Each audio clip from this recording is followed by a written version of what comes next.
दोस्तों, कहा जाता है कि किन्नर के मैयत को कभी नहीं देखना चाहिए, क्योंकि अगर आपने किन्नर के मैयत को देख लिया तो हो सकता है कि अगले जन्म में आप भी एक किन्नर बन जाओ। इसी वजह से किन्नर रात के 12 बजे के बाद अपनी मैयत को निकालते हैं, जिससे कि कोई भी व्यक्ति उनके मैयत को ना देख पाए। लेकिन हमारी आज की कहानी कुछ इसी प्रकार की होने वाली है। ये कहानी है एक अनुकूल नाम के लड़के की, जिसने जाने अनजाने में किन्नर के मैयत को देख लिया था। अब क्या होगा उसके साथ, जानने के लिए वीडियो में अंत तक बने रहिएगा। तो चलिए शुरू करते हैं बिना किसी देरी के। इस कहानी की शुरुआत होती है और हम अनुकूल नाम के एक बच्चे को देखते हैं, जो कि उस वक्त अपने दोस्तों के साथ मौजूद होता है। उसके दोस्त उसका मजाक उड़ाते हैं और कहते हैं कि तू बहुत ही डरपोक है, तू अपनी जिंदगी में कुछ भी नहीं कर सकता। लेकिन अनुकूल इन सब बातों से बहुत ही ज्यादा परेशान हो जाता है। वो उन लोगों को साबित करना चाहता है कि वो डरपोक इंसान नहीं है। तभी उसके दोस्त उसे बताते हैं कि अगर तू बिल्कुल भी डरपोक इंसान नहीं है, जंगल के अंदर बने हुए उस शमशान में जाकर दिखा। अगर तू उस शमशान में कुछ देर होकर आ गया तो हम लोग समझ जाएंगे कि तू डरपोक नहीं है। अनुकूल एक बहुत ही बड़ी गलती करता है। वो उन लोगों के दिए हुए एक चैलेंज को एक्सेप्ट कर लेता है। वो अपने साइकिल को उठाता है और फौरन ही शमशान की तरफ रुख कर देता है। ये शमशान जंगल के उस पार बना हुआ था, यानी कि अनुकूल को शमशान तक पहुंचने के लिए जंगल का पूरा रास्ता पार करना है। अनुकूल अपने साइकिल को जंगल के अंदर ले जाने की कोशिश करता है और देखते ही देखते वो घने जंगल में पहुंच जाता है। थोड़ा सा ही अंदर जाने के बाद अनुकूल को कुछ अजीबोगरीब आवाजें सुनाई देती हैं। दरअसल कोई रो रो कर उसके करीब आता जा रहा था। ये सब सुनकर अनुकूल बहुत ही ज्यादा डर जाता है। धीरे धीरे करके वो रोने और चिल्लाने की आवाज उसे और भी करीब सुनाई दे रही थी। इसीलिए अनुकूल फौरन ही अपने साइकिल को वहीं छोड़कर एक पेड़ के पीछे छुप जाता है। हम देखते हैं कि ये रोने और चिल्लाने की आवाज आती है कुछ किन्नरों के जरिए। जी हाँ, ये किन्नर रात के वक्त अपने किसी सदस्य की मैयत के लिए जंगल के अंदर से होकर जा रहे थे। जाते हुए किन्नर रुक जाते हैं। उन्हें जाते हुए रास्ते पर किसी की साइकिल पड़ी हुई दिख जाती है। साइकिल को देखकर किन्नर समझ जाते हैं कि कोई ना कोई यहाँ पर जरूर मौजूद है और किसी ने उनके सरदार की मैयत को देख लिया है। गाइस, इसी बीच हम अनुकूल को देखते हैं, जो डरा सहमा एक पेड़ के पीछे छुपा हुआ था। कुछ ही देर के बाद किन्नर अपने मैयत को लेकर यहाँ से निकल जाते हैं और अनुकूल वहीं पर छुपा हुआ होता है। और अब अनुकूल जैसे ही अपनी आंखें खोलता है, वो देखता है कि वो चारों तरफ से किन्नरों से घिरा हुआ है। जी हाँ, उन सभी किन्नरों ने उसे ढूंढ लिया था और फिर वो सारे के सारे किन्नर उसे बहुत ज्यादा गुस्सा करते हैं।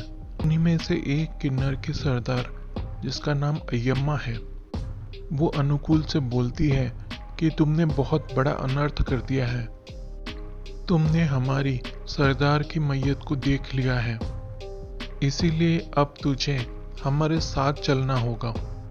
अनुकूल वहां से भागने की कोशिश करता है, लेकिन गलती से वो उस किन्नर के शव के ऊपर ही गिर जाता है। ये देखकर वो बच्चा और भी ज्यादा डर जाता है। अब थोड़ी देर के बाद वो बच्चा अपनी जान बचाकर वहां से भाग जाता है। अनुकूल किसी भी तरह जंगल के रास्ते से भागता ही जाता है, भागता ही जाता है और फाइनली अपने घर पहुंच ही जाता है। जैसे ही वो घर पहुंचा, उसकी ऐसी घबराई हुई हालत को देखकर उसके माता पिता बहुत ही ज्यादा शॉक हो जाते हैं। लेकिन हैरानी की बात तो ये है कि अनुकूल अपने माता पिता को कुछ भी नहीं बताता। वेल गाइस, अब हम देखते हैं कि वो सारे के सारे किन्नर अपने किन्नर साथी का अंतिम संस्कार करके अपने अपने घर तक पहुंच जाते हैं। लेकिन उन्हीं में से जो किन्नर के सरदार थे अय्यम्मा, वो बहुत ही ज्यादा गुस्से में होती है। वो सभी किन्नरों से कहती है कि मुझे वो बच्चा एकदम जिंदा सही सलामत चाहिए, क्योंकि उस बच्चे ने हमारी सरकार की आत्मा को देख लिया है। अब उस बच्चे को भी हमारी तरह किन्नर बनना होगा। जब अय्यम्मा इस तरह की बातें करती है तो उन सभी किन्नरों में से दो किन्नर, एक का नाम सपना और दूसरे का नाम लक्ष्मी होता है, वो बहुत ही ज्यादा शॉक हो जाती हैं, क्योंकि उन्हें ये फैसला बिल्कुल भी ठीक नहीं लग रहा था। इसीलिए लक्ष्मी अय्यम्मा से कहती है कि हमें इस तरह का काम बिल्कुल नहीं करना चाहिए, ऐसा करना गलत होगा। उस बच्चे ने जानबूझकर हमारे सरकार की मैयत नहीं देखी, उसने गलती से ऐसा कर दिया होगा। लेकिन अय्यम्मा उसकी बात बिल्कुल नहीं सुनती और कहती है कि जैसा जैसा मैं कहूँ सिर्फ वैसा वैसा ही होना चाहिए। अब दूसरी तरह हम देखते हैं अनुकूल को, जो अपने घर में डरा सहमा सो रहा था। उसे रात के वक्त अजीबोगरीब सपने आ रहे थे, बहुत ही डरावने डरावने सपने। इसीलिए उसके पापा उसके पास आते हैं और उसे हिम्मत देकर सुला देते हैं। वेल गाइस, इसके बाद सुबह हो जाती है और सुबह के वक्त हम अनुकूल को देखते हैं, जो कि बैग टांग कर अपने स्कूल जा रहा था। रास्ते पर ही उसे बहुत सारे किन्नर मिल जाते हैं और सारे के सारे किन्नर उसे घेर कर अपने साथ ले जाते हैं और वो सभी किन्नर उसे लेकर अपने समुदाय में शामिल करने की रस्में करने लगते हैं। सारे के सारे किन्नर उसे अय्यम्मा के पास ले जाते हैं और अब हम अय्यम्मा को देखते हैं, जो कि किसी प्रकार की विधि कर रही थी। अय्यम्मा के पास 2 नींबू होती है और उस 2 नींबू के जरिए वो एक प्याले के अंदर खून निकाल देती है और दोस्तों, वो उस खून से भरे प्याले को अनुकूल को पिलाने की कोशिश करती है और वो उसे पिला भी देती है। बाहर सभी के सभी किन्नर बहुत ज़्यादा खुश हो जाते हैं और नाचने गाने लगते हैं। इसी बीच अय्यम्मा बाहर आती है और सबसे कहती है कि तुम सबको बधाई हो, तुम्हारा एक नया साथी आने वाला है। इसी बीच हम देखते हैं कि उनका नया साथी कोई और नहीं, अनुकूल ही होता है। अब ये लोग अनुकूल को एक जगह लेटा देते हैं। अय्यम्मा के हाथ में एक हथियार भी होता है। वो इस हथियार के जरिए अनुकूल का रक्त बहाना चाहती है, जिससे कि अनुकूल इस किन्नर के समाज में शामिल हो जाए। लेकिन जैसे ही वो ऐसा कर रही थी, उसी वक्त लक्ष्मी और सपना वहां आ जाते हैं और वो लोग अय्यम्मा को ऐसा करने से रोकती हैं। अय्यम्मा उन दोनों पर बहुत ही तेज गुस्सा करती है और इसी बीच उन तीनों के अंदर हाथापाई होने लगती है। इस हाथापाई में अय्यम्मा बहुत ही तेज जमीन पर गिरती है, बहुत ही तेज चोट लग जाती है। जी हाँ, अब वो अपनी आखिरी सांसें ले रही थी, यानी कि कुछ ही देर में उसकी मृत्यु होने वाली है। अय्यम्मा समझ जाती है कि अब वो मरने वाली है, इसीलिए मरते मरते वो सपना और लक्ष्मी से कहती है कि मैं तुम दोनों को नहीं छोड़ूंगी और मैं वापस आऊंगी अपना बदला लेने के लिए। और ये कहकर अय्यम्मा वहीं पर मर जाती है। अय्यम्मा के मृत्यु के बाद सारे के सारे किन्नरों के घर के अंदर शांति होती है और अब सपना और लक्ष्मी अनुकूल को अपने घर छोड़ देती हैं, जिससे कि सब कुछ पहले जैसे ठीक हो जाए। लेकिन वो कहाँ जानती थी कि सब कुछ ठीक नहीं, बहुत ही ज़्यादा बिगड़ने वाला है। सपना डरते हुए लक्ष्मी से कहती है कि अय्यम्मा मरते मरते हमें श्राप देकर गई है। अगर उसका श्राप सच हो गया तो बहुत ही बड़ी विपत्ति आ जाएगी। अब धीरे धीरे करके अनुकूल की हालत बहुत ही ज़्यादा खराब होती जा रही थी। उसे रात में अपने बेड के ऊपर अय्यम्मा की आत्मा दिखाई देने लगती है। जैसे ही वो स्कूल जाता था, उसे स्कूल के अंदर सारे के सारे लोग एक किन्नर के रूप में दिखाई देते थे।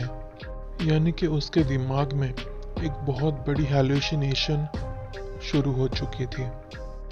एक दिन जब अनुकूल अपने घर के अंदर होता है, उसके पास अय्यम्मा की आत्मा आती है और वो उसके शरीर के अंदर प्रवेश कर जाती है। जी हाँ दोस्तों, इसका मतलब अब अय्यम्मा की आत्मा ने उसके शरीर पर पूरी तरीके से कब्जा कर लिया है। इसी बीच सुबह हो जाती है और अनुकूल के सारे दोस्त उसको स्कूल ले जाने के लिए बुलाने के लिए आए होते हैं। वो अनुकूल को घर के बाहर से ही चिल्लाकर आवाज लगाकर बुला रहे थे। कुछ ही देर में अनुकूल बाहर आता है। वो नॉर्मल नहीं था, वो भी एक अजीबो गरीब रूप में।